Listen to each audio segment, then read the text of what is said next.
Welcome back. 30-year-old Andre de Freitas, a resident of Cowpen Street, Eccles, East Bank, Demerara, was on Tuesday arrested after he was caught in a sting operation collecting money under the pretext that he was able to secure a house lot for someone. De Freitas, who collected $100,000 in marked cash, was arrested on Regent Street for obtaining money by false pretense. The man alleged that he has a contact at the Ministry of Housing that could assist him in getting a house lot.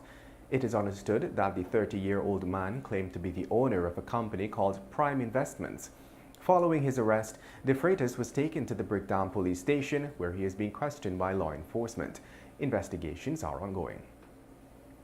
Minister of Public Works Juan Ejo is currently in Suriname for a planned meeting with his counterpart Dr. Riyad Noor Mohammed in relation to the proposed Kaieteur River Bridge.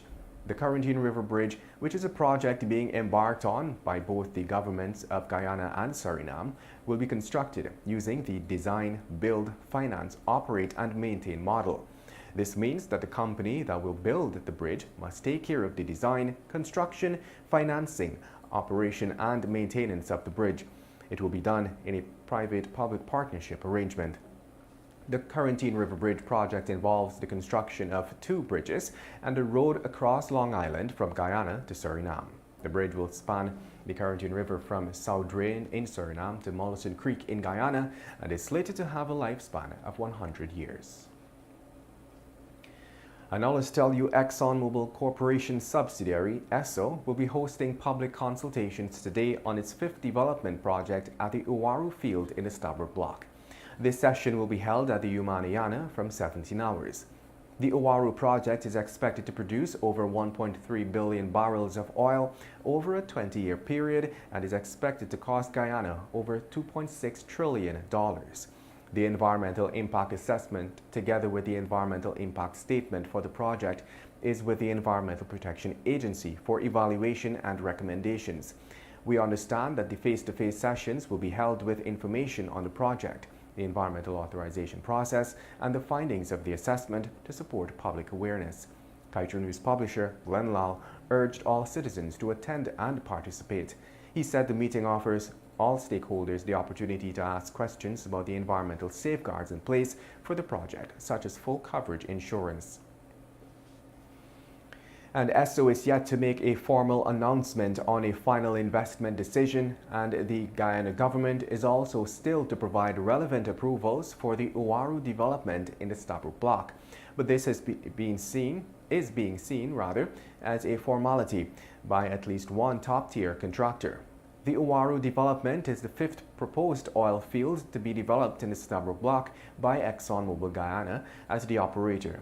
It has since contracted Japanese floater specialist MODEC to build out the floating production, storage and offloading vessel for that oil field. According to reports on Monday by Upstream Online, the Japanese company, under the leadership of its president and CEO Takeshi Kanamori, has already selected a Chinese contractor for key topside works on the vessel. And to wrap things up, 30-year-old Akila Abrams was on Tuesday released on $500,000 bail on charge of manslaughter. The woman appeared before Magistrate Fabayo Azor at the Covent John Magistrates Court. The prosecutor withdrew a murder charge and instituted the lesser count of manslaughter. As a result, attorney Tawana Hardy applied for the woman to be granted her pre-trial liberty. Hardy said that her client was involved in an altercation with her partner, which resulted in her sustaining injuries to her body. She said Abrams sustained 3 stab wounds to her stomach with a broken bottle, and while there were reports that the deceased had multiple stab wounds, the post-mortem said that he sustained only 1 stab wound.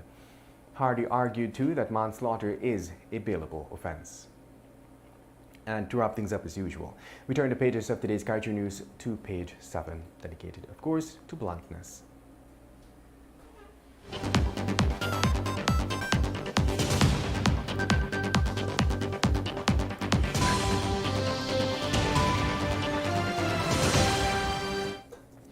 How oil companies cheat, Part 4.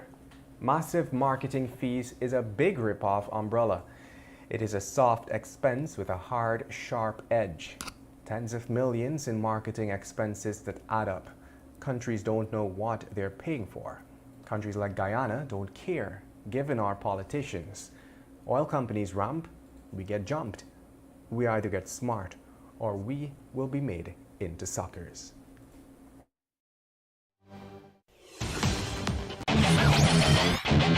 Want value for your advertising dollar? Then place your ads on Kaieteur Radio's newscasts. Streamed live on 6 different mediums, reaching hundreds of thousands.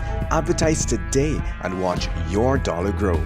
Call us on 225-8465 or 226-8210 today.